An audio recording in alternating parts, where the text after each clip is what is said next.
নমস্কার, ঈশান Bangla prime time খবরে আপনাদের স্বাগত জানাচ্ছি। সঙ্গে রয়েছি আমি সিদ্ধার্থ। শুরুতেই চোখ বুলিয়ে নিন আজকের প্রাইম টাইম শিরোনামে।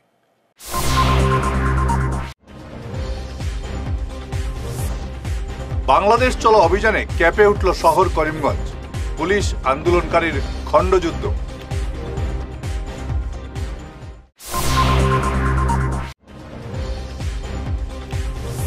বাংলাদেশে কাজ শুরু করলেন ইউনূস, দেশের মানুষকে না খাইয়ে ইলিশ রপ্তানি নয়।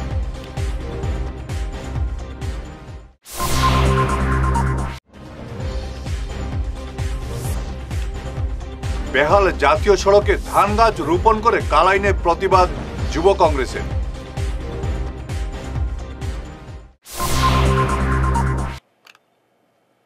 এবারে বিস্তারিত ঈশান বাংলা প্রাইম টাইম খবর। বাংলাদেশের হিন্দুদের ওপর অমানবিক নির্যাতনের প্রতিবাদে আজ হিন্দু রক্ষী দলের ডাকে বাংলাদেশ চলো অভিযানে ক্যাপে উঠল শহর করিমগঞ্জের সীমান্ত এলাকা। বাংলাদেশের উগ্র মৌলবাদীদের বিরুদ্ধে একের পর এক স্লোগানে শহরের সীমান্ত এলাকা কাঁপিয়ে তোলেন প্রতিবাদকারীরা। ব্যারিকেড লাগিয়ে পুলিশ আন্দোলনকারীদের আটকানোর চেষ্টা করলে পরিস্থিতি আরও উত্তাল হয়ে ওঠে। হিন্দু রক্ষী দলের ডাকে আজকের এই আন্দোলনে সামিল ছিলেন সাধারণ জনতাও। এদিকে আজকের এই আন্দোলনের জেরে শহরে তীব্র যানজট দেখা দেয়, স্তব্ধ হয়ে পড়ে গোটা শহর।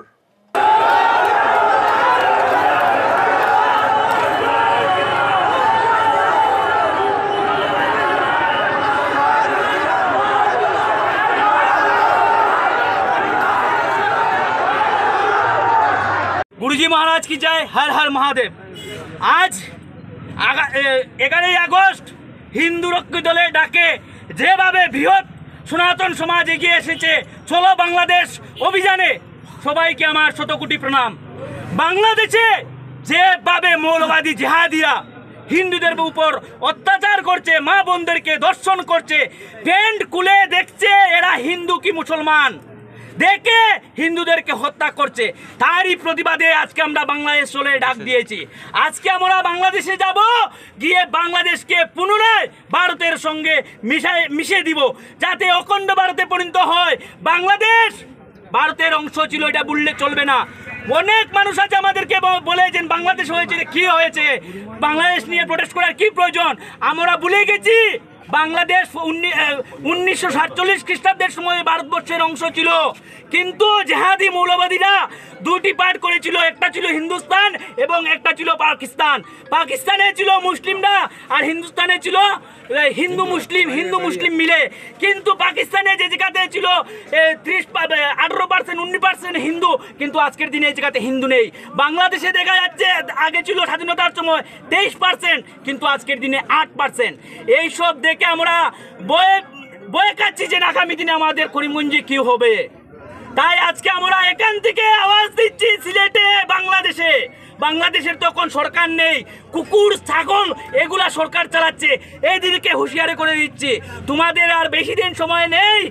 আজকে আমরা বেশি ঘন্টা সময় নেই, আমরা আসছি তোমাদের বাংলাদেশকে মিশিয়ে ভারতের সাথে যুক্ত করার জন্য। জয় শ্রীরাম, গুরুজি মহারাজ কি জয়।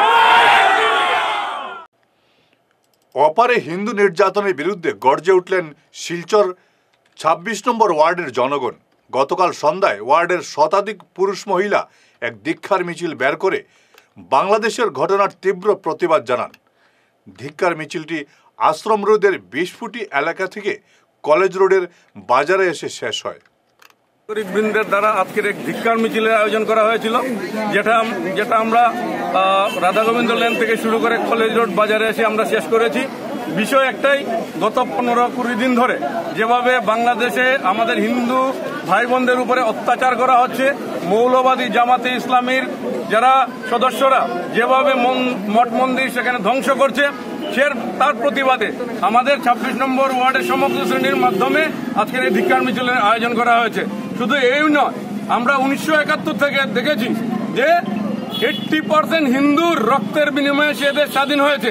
আজকে সে দেশের জনসংখ্যাকে 1971 যেখানে 28% ছিল, আজকে সেটাকে 7%-এ নিয়ে যাওয়া হয়েছে। পরিকল্পিতভাবে বাংলাদেশকে হিন্দু শূন্য করার একটা পরিকল্পনা চলছে, তার প্রতিবাদে আজকের এই ধিক্কার মিছিল। আপনারা এখানে দেখতে পাচ্ছেন পেছনে 1971 থেকে আজকের দিন পর্যন্ত বাংলাদেশের যেসব হিন্দুরা নিজের জীবন বিনিময়ের মাধ্যমে বাংলাদেশকে রক্ষা করার চেষ্টা করেছিল, তাদেরকে আমরা এখানে শ্রদ্ধাঞ্জলি জ্ঞাপন করেছি, তাদেরকে পুষ্পার্ঘ আমরা নিবেদন করেছি, তাদের সামনে আমরা মোমবাতি জ্বালিয়েছি। আমরা আসাম সরকার তথা ভারত সরকারের কাছে অনুরোধ করব, যেভাবে আমাদের বাংলাদেশি ভাই বোনেরা আমরা দেখেছি, দেখে হৃদয়ে একটা ব্যথা অনুভব করেছি যে কাঁটাতারের বেড়ার পাশে ওনারা হাজারে হাজারে দাঁড়িয়ে রয়েছেন, এদিকে আসতে পারছেন না কারণ বর্ডার ক্লোজ আছে।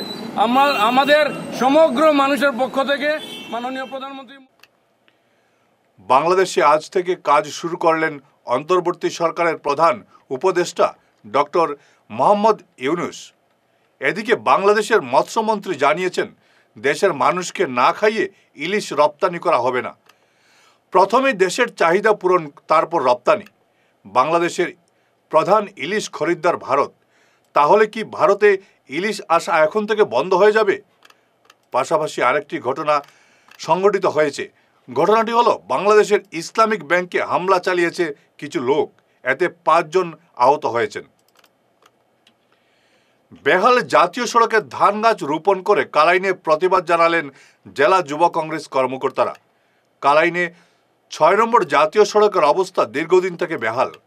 দিগরখাল থেকে চৌরঙ্গি পর্যন্ত সড়কের অবস্থা অত্যন্ত শোচনীয়। সড়কটি সংস্কারের জন্য 7 দিনের সময়সীমা বেঁধে দিয়ে গত 30 জুলাই কাঠিগড়ার সার্কেল অফিসারের কাছে স্মারকপত্র দিয়েছিল যুব কংগ্রেস, কিন্তু কোনো কাজ না হয় আজ কালাইন বাজার তেমাথায় জাতীয় সড়কে ধান গাছ রোপণ করে প্রতিবাদ জানান যুব কংগ্রেস কর্মকর্তারা। আজকের এই প্রতিবাদ কর্মসূচিতে উপস্থিত ছিলেন কাছাড় জেলা যুব কংগ্রেস সাধারণ সম্পাদক সৈয়দ আনোয়ার বড়বুইয়া, জেলা এনএসওয়াই সহসভাপতি জামিল আহমেদ, সানি তালুকদার, রুহেল আক্তার, সুহেল বড়বুইয়া প্রমুখ।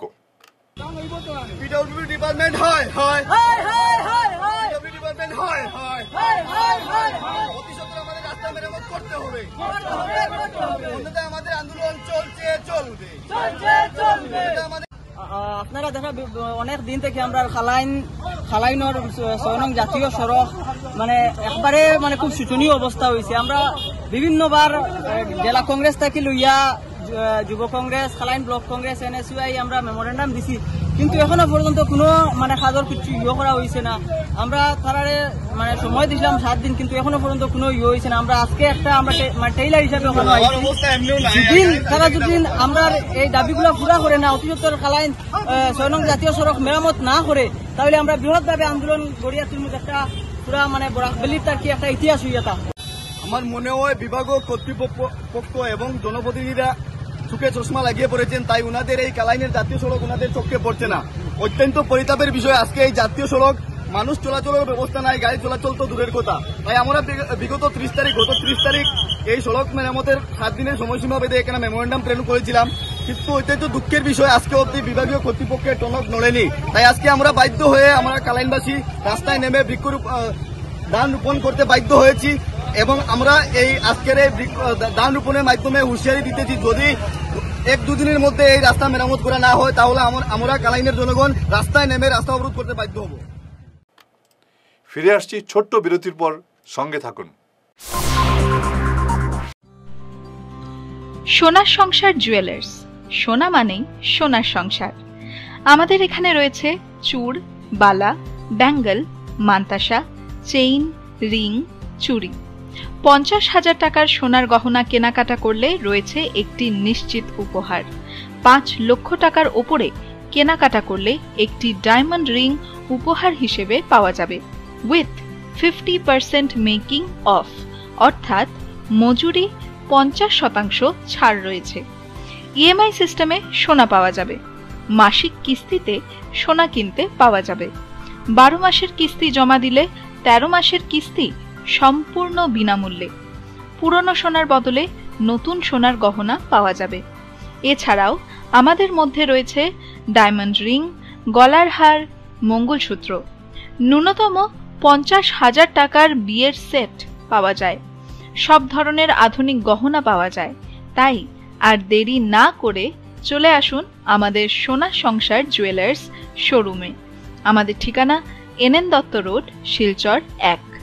যোগাযোগের জন্য ল্যান্ডলাইন নাম্বার 03842260081, আমাদের মোবাইল নম্বর 9395163088 অথবা 9395178117।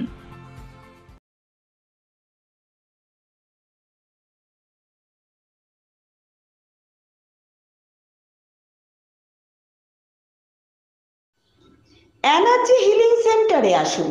এখানে steam bath, neuro massage, immersion bath, acupressure, digital magnetotherapy, infrared, spiral rolling, neuro massage, acupressure, acupuncture, shirodhara, yoga, physiotherapy এবং কাইরোপ্র্যাকটিক বোন সেটিং এর দ্বারা জয়েন্ট পেইন, মেরুদণ্ডের পীড়া, নার্ভের রোগ, কিডনির রোগ, সাইটিকা, স্পন্ডিলাইটিস, কোমরের ব্যথা, প্যারালাইসিস, ব্লাড প্রেশার, ডায়াবেটিস, স্ত্রীরোগ, পুরুষত্বহীন, অনিদ্রা, পেটের রোগ ইত্যাদির চিকিৎসা করা হয়। এছাড়া যে কোনো ব্যক্তি প্রাকৃতিক চিকিৎসার মাধ্যমে শরীরের দীর্ঘদিনের জমিয়ে থাকা টক্সিনগুলোকে বের করার জন্য স্টিম বাথ নিতে পারেন। যোগাযোগ করুন energy healing centre, Rangpur part 2, Lakshmipur road, city chamber, first floor, Ismail market, central road, Silchar 1।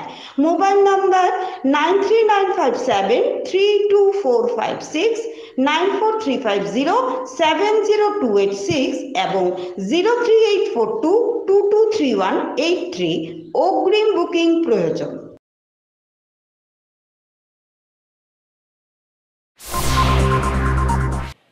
বিরতির পর আবারও আপনাদের স্বাগত জানাচ্ছি ঈশান বাংলা প্রাইম টাইম খবরে।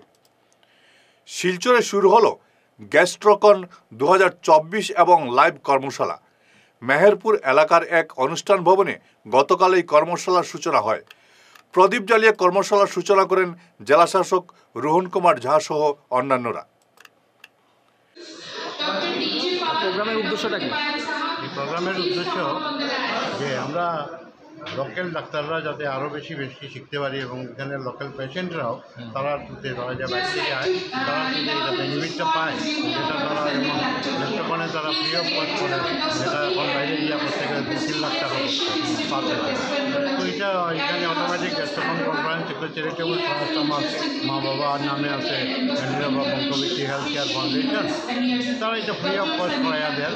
গতিকে এটা একটা বেনিফিট লোকাল পেশেন্টের, আর ডাক্তাররার বেনিফিট, আমরা শিখতে পারি আর নতুন নতুন জিনিস দেখিয়া শিখতে পারি আর জায়গাটারে আরও উন্নত করতে পারবো আমরা নিজেরাই। আচ্ছা, এই প্রোগ্রামের নামটা হলো গ্যাস্ট্রোকন 2024, কারণ 2013-এও ফার্স্ট গ্যাস্ট্রোকন করছিলাম, মাঝখানে আর সময় পাইছি না বিভিন্ন কারণে ঝামেলায়, তো এইবার একটু ফ্রি হয়েছি দেখি আবার একটা করছি এবং ভবিষ্যতেও করবো।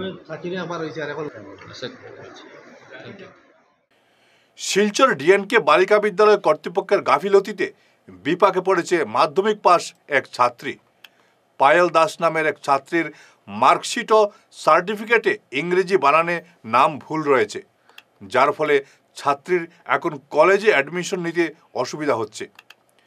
ছাত্রীর বাবা বিধানচন্দ্র দাস জানালেন, বার্থ সার্টিফিকেটে যে নাম রয়েছে সেই নামের সঙ্গে মিলছে না সার্টিফিকেট ও মার্কশিটের নাম।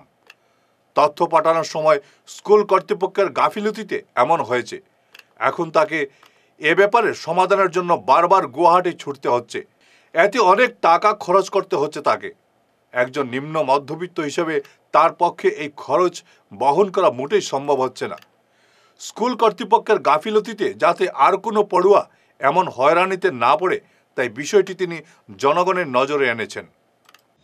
আমার নাম বিধানচন্দ্র দাস, আমি পায়লার বাবা ডিএনকে স্কুলে আমার মেয়ে পড়ে, তাই আমি শিলচরবাসীকে জানাইতেছি যে ডিএনকে স্কুল মাস্টার এবং চৌকিদারের ছেলে তারা মধ্যে একটা গণ্ডগোল এটাই যে তারা বাচ্চারার নামের অক্ষর, বাবা মার নামের অক্ষর লিখতে ভুল লেখে এবং জন্ম ডেট এগুলো লিখতে ভুল করে। তারা এর জন্য আপনারা সবাই ডিএনকে স্কুলে গিয়ে আপনারা রেজিস্টার চেক করে নাম অক্ষর শুদ্ধ আছে কিনা সেটা দেখার জন্য।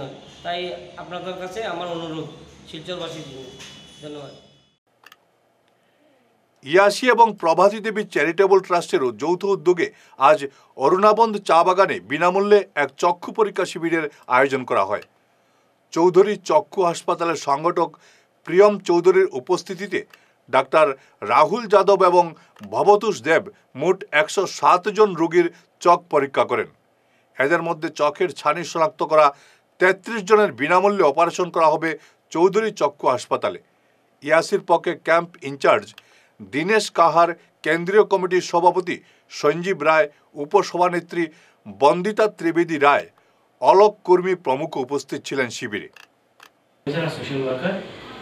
আমরা আজ অরুণাবন্তী স্ট্রিটে এসেছি ইয়াসির সহযোগিতায়। আমরা একটা camp, eye screening camp organise করেছিলাম। তো এই আই স্ক্রিনিং ক্যাম্পে এখন পর্যন্ত আমরা 83 জন পেশেন্টকে আমরা ছানি শনাক্তিকরণ আমরা শিবিরে দেখেছি। আর এই 83 জনের মধ্যে এখন পর্যন্ত 33 জনের আমরা ছানি শনাক্তকরণ করেছি, যাদেরকে আমরা চৌধুরী হসপিটালে ডিফারেন্ট ডেটে আমরা অপারেশন করব টোটালি ফ্রি অফ কস্ট। তাছাড়া আমাদের 25 তারিখেও ইয়াসির সহযোগিতায় আমাদের একটা প্রোগ্রাম আছে। আর ইয়াসির সহযোগিতায় আমরা সেপ্টেম্বর মাসে আমরা বিভিন্ন আই স্ক্রিনিং ক্যাম্পের অর্গানাইজ করেছি। এখন পর্যন্ত আমরা বরাকবিলিতে প্রত্যেক সপ্তাহে আমরা ক্যাম্প অর্গানাইজ করে আসছি। আমরা চেষ্টা করছি যত দিন সম্ভব আমরা আনপ্রিভিলেজড পেশেন্টদেরকে আমরা যতটুকু পারি সহযোগিতা করব। তার সাথে সাথে আমি সঞ্জীব রায়, ইয়াসির কর্ণধারকেও আমি ধন্যবাদ জানাই আমাদের সহযোগিতা, সবসময় আমাদের সহযোগিতা করার জন্য। যে সময় ওনার সহযোগিতা চাই উনি সবসময় আমাদের পাশে থাকেন। ধন্যবাদ। শেষ করার আগে ঈশান বাংলা প্রাইম টাইম শিরোনাম আরও একবার।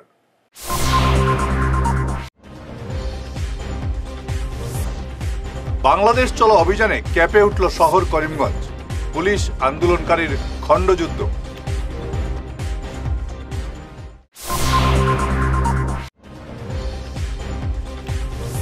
বাংলাদেশে কাজ শুরু করলেন ইউনূস, দেশের মানুষকে না খাইয়ে ইলিশ রপ্তানি নয়।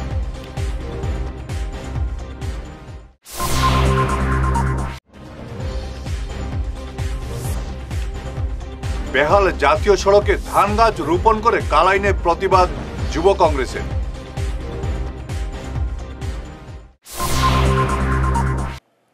ঈশান বাংলা প্রাইম টাইম খবর আজকের মতো এ পর্যন্তই। নমস্কার।